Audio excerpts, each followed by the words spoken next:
আল্লাহর জিকিরে মশগুল থাকবে। সব সময় তার অন্তরের ভিতরে আল্লাহ আল্লাহ স্মরণ থাকবে, আল্লাহর কথা মনে পড়বে। বলবেন হুজুর আল্লাহর কথা মনে করার অর্থ কি, আল্লাহর জিকিরের অর্থ কি? আল্লাহর কথা যখন মনে হবে তখন তার অন্তরটা আল্লাহর ভয়ে প্রকম্পিত হবে। এই প্রকম্পিত হওয়ার অর্থ হলো বান্দা সুদ খাওয়া যখন সুদের টাকা হাতের মধ্যে নিবে তখন তার কলিজার ভিতরে থরথর করে উঠবে, থরথর করে কাঁপতে থাকবে আর বলবে না না না, এই সুদের টাকা তো আমার মারা যাবে না, কারণ সুদ খাওয়া হারাম। এটা দুনিয়ার জমিনের কারো বক্তব্য নয়, এই বক্তব্য হলো স্বয়ং আমার আল্লাহর। আল্লাহ রাব্বুল আলামিন বলেন ইয়া আইয়ুহাল্লাযীনা আমানু লা তাকুলুর রিবা। আল্লাহ রাব্বুল আলামিন কোরআনুল কারীমের ভিতরে সুন্দর করে ডাক দিয়ে বলেন হে দুনিয়ার মুমিনেরা তোমরা শোনো শোনো শোনো, লা তাকুলুর রিবা, চক্রবৃদ্ধির হারে তোমরা সুদ খাও না। বলেন তো দেখি আমাদের সমাজের মধ্যে সুদ আছে না নাই? তাহলে যেই ব্যক্তি সুদ খায় ওই ব্যক্তির অন্তর আল্লাহর ভয়ে কাঁপে না। আল্লাহর ভয় যার দিলের মধ্যে থাকবে ওই ব্যক্তি কখনো গুনাহ করতে পারবে না। কারণ আজকে গুনাহ করতে করতে করতে করতে করতে করতে আমাদের এই অন্তরটা পাষাণ হয়ে গেছে, যার কারণে গুনাহ করলো আর আমাদের কিচ্ছু মনে হয় না, ঠিক কিনা? এই জন্য মূল বক্তব্য হলো মুমিন যেই ব্যক্তি হবে সর্ব অবস্থায় স্মরণ করবে কাকে? আরেকবার বলেন, আল্লাহকে সর্ব অবস্থায় স্মরণ করবে। আমরাও আল্লাহকে স্মরণ করব, বলি ইনশাআল্লাহ। আপনি ব্যবসা করবেন, ব্যবসার ভিতরে ওজন কম হলো না বেশি হলো এটা ঠিক খেয়াল থাকবে। কেন খেয়াল থাকবে? কারণ কেউ না জানলেও কে জানে? আল্লাহর ভয় কলিজার মধ্যে যখন বান্দার থাকবে তখন তার অন্তরটা আল্লাহর ভয় কাঁপবে। ও মুসলমান, সাহাবীরা নবীকে জিজ্ঞেস করেন ইয়া রাসূলুল্লাহ, ইয়া হাবিবাল্লাহ, হুজুর ভয় কি জিনিস, ভয় কি জিনিস, ভয় কি জিনিস? আল্লাহর নবী বলেন তাকওয়া হাহুনা, তাকওয়া হাহুনা। ভয় হলো তোমার অন্তরের বিষয়, ভয় হলো তোমার অন্তরের বিষয়, ভয় হলো তোমার অন্তরের বিষয়। এই কথা আমার নবী ডাকতে বলেন সাহাবীরা রে, তুমি ভয় করো কি না করো তোমার অন্তরের দিক তুমি লক্ষ্য করো, তাইলে বুঝতে পারবা। কারণ এই অন্তরটা দিয়েছেন কে? আওয়াজ করে মহব্বত দিয়ে বলেন আর একবার কে? আল্লাহ ডাক দিয়ে বলেন লাহুম কুলুবুন লা ইয়াফকাহুনা বিহা ওয়া লাহুম আ'য়ুনুন লা ইউবসিরুনা বিহা ওয়া লাহুম আযানুন লা ইয়াসমাউনা বিহা উলাইকা কাল আনআমি বাল হুম আযাল উলাইকা হুমুল গাফিলুন।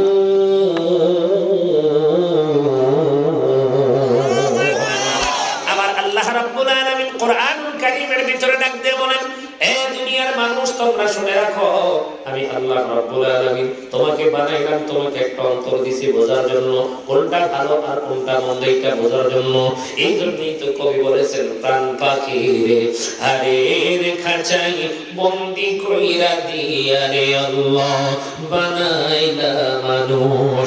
ভালো মন্দের বিচার করতে, ভালো মন্দের বিচার করতে দিলা তারে হুঁশ।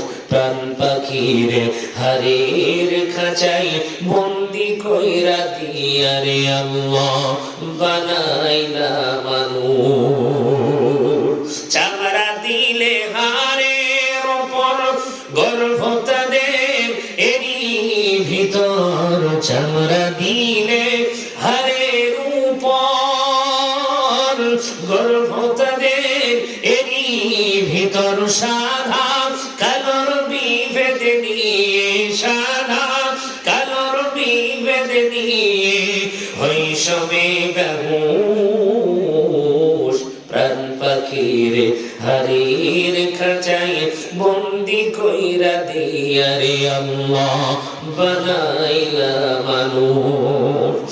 দুনিয়ারে জানি জুড়ি খাঁচা নিয়ে বাহাদুরি, দুনিয়ারে জানি জুড়ি খাঁচা নিয়ে বাহাদুরি। পরাণ পাখি উড়ে গেলে, পরাণ পাখি হই সবই যে হুঁশ প্রাণ পাখির হারের খাঁচায় বন্দি কইরা দিয়া রে আল্লাহ বানাইলা মানুষ। বুঝে থাকলে বলেন ঠিক কিনা?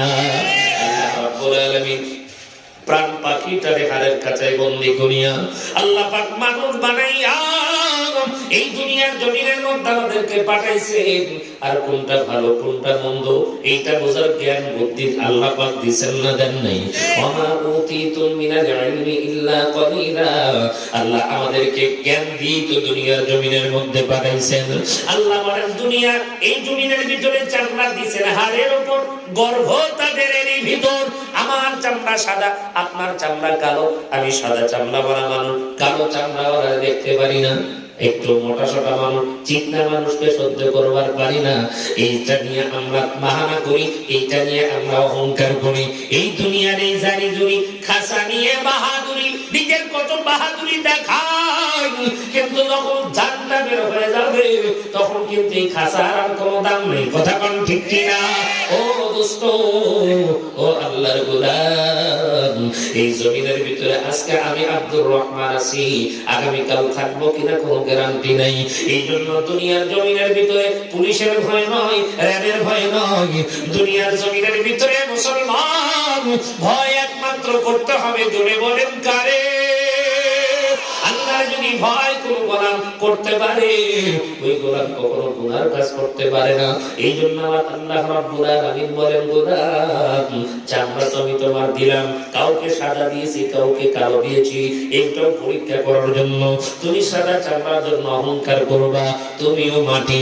কালো চামড়া নিয়ে হয়তো তার শক্তির বড়াই করবে, সেও মাটি।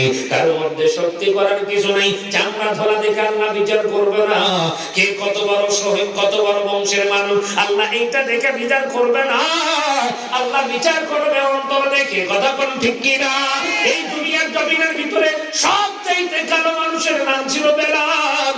দুনিয়ার জমিনের কোন মানুষ তাকে পছন্দ করে নাই, কিন্তু আমার আল্লাহ পছন্দ করেছে। কথা কোন ঠিক কিনা?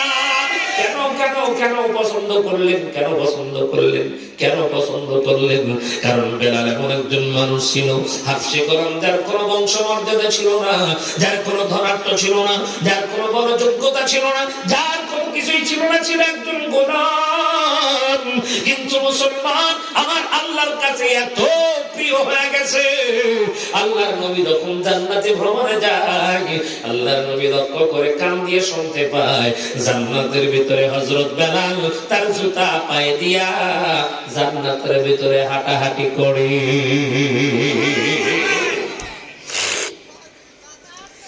এ মুসলমান, দুনিয়ার জমিনের ভিতরে সবচাইতে সুন্দর মানুষ ছিল আবু লাহাব। কি নাম বললাম জানো? আবু লাহাব এত সুন্দর মানুষ ছিল, কিন্তু আল্লাহ পাক বলছেন তাব্বাত ইয়াদা আবি লাহাবি ওয়া তাব, তার মানে ধ্বংস হোক আবু লাহাবের দুই হস্তদ্বয়। ও মুসলমান, আল্লাহ পাক নিজে আবু লাহাবের ধ্বংসের কথা বললেন, তার যে মৃত্যুর হালত, এই খবর শুনলে আপনার আমার গায়ের লোম দাঁড়ায় যাবে। কেউ তারে ধরতেও পর্যন্ত যায় নাই, কেউ যদি তার গায়ে হাত দিতে গোশত খইসা পড়ছে। ও মুসলমান, আল্লাহর গোলাম মৃত্যুবরণ করার পরে তার লাশটা পর্যন্ত কেউ টাইনা নেই নাই। অথচ এত টাকার মালিক ছিল। যখন এই আয়াতটা তার নাজিল হয়, তখন আবু লাহাব ডাক দিয়ে কয়, টেনশন করার কোনো দরকার নাই। আল্লাহ যখন কিয়ামতে ধরবে, তখন আমি টাকা দিয়ে সব ছাইরা নিব। মানে দুনিয়ার মনে করছে ঘুষের মতো, ঘুষ দিবি সব পাস। কি আমরা এই দুনিয়ার জমিনে কেউ বিপদে বলে যায় কি দিই? কথা বল না। হ্যাঁ, যার আছে টাকা তার নাই কোনো ঠেকা। আর একটা জিনিস যদি থাকে তার নাম হলো নেতা, তাহলে তা আরো নাই চিন্তা। কথা কোন ঠিক কিনা? নেতা থাকলে কোনো অসুবিধা নাই, নেতা হ্যালো দিয়ে দেয় সব শেষ। ওই জামানায় হ্যালো চলবে না, ওই জামানায় টাকা চলবে না। আল মালু ওয়াল বানুনা জিনাতুল হায়াতিদ দুনিয়া। জোরে কি বলা যাবে? আল্লাহু আকবার। ওই কিয়ামতের ময়দানে আপনার মাল কোনো কাজে আসবে না, আপনার সন্তান কোনো কাজে আসবে না। আবু লাহাব এত সুন্দর ছিল, এত সুন্দর ছিল, এত সুন্দর ছিল, কিন্তু আমার আল্লাহর কাছে কোনো দাম নাই। অথচ হযরত বেলাল এত কালো ছিল, আমার আল্লাহর কাছে দাম আছে না নাই? সুবহানাল্লাহ, জোরে বলেন। ও মুসলমান, হযরত বেলাল আল্লাহকে ভুলে নাই। আল্লাহর জন্য এত মার খাওয়া বেলাল খাইলো, কিন্তু একবারের জন্যও আল্লাহরে ভুলে যায় নাই। কথা কোন ঠিক কিনা? এ দোস্ত, হযরত বেলালের ওয়াজ তো আমরা জানি। নবীর সামনে গিয়ে যখন হযরত বেলাল দাঁড়ায়, নবীর গায়ের ভিতরে রক্ত, আর বেলালের গায়ের মধ্যে রক্ত, তার পুরো দেহটা রক্তে রঞ্জিত হয়ে গেছে, রক্তের মধ্যে রক্ত দিয়ে তার শরীরটা ভেসে গেছে। একজন কথা বলবেন না প্লিজ, আমার দিক লক্ষ্য করেন। আমার ওয়াজ চলবে, কোনো কথা হবে না। আমার আওয়াজ যতক্ষণ পর্যন্ত চলে আপনারা একটু চুপ করে থাকবেন, শুধু একটু দিলের কান দিয়ে কথাটা ভালো করে বোঝার চেষ্টা করবেন। হযরত বেলাল যখন নবীর সামনে যায়, নবীজি আমার তাকায় বলতেছেন, কে কারে নিয়ে আসছো, কারে নিয়ে আসছো? আবু বকর ডাকতে বলতেছেন, ইয়া রাসূল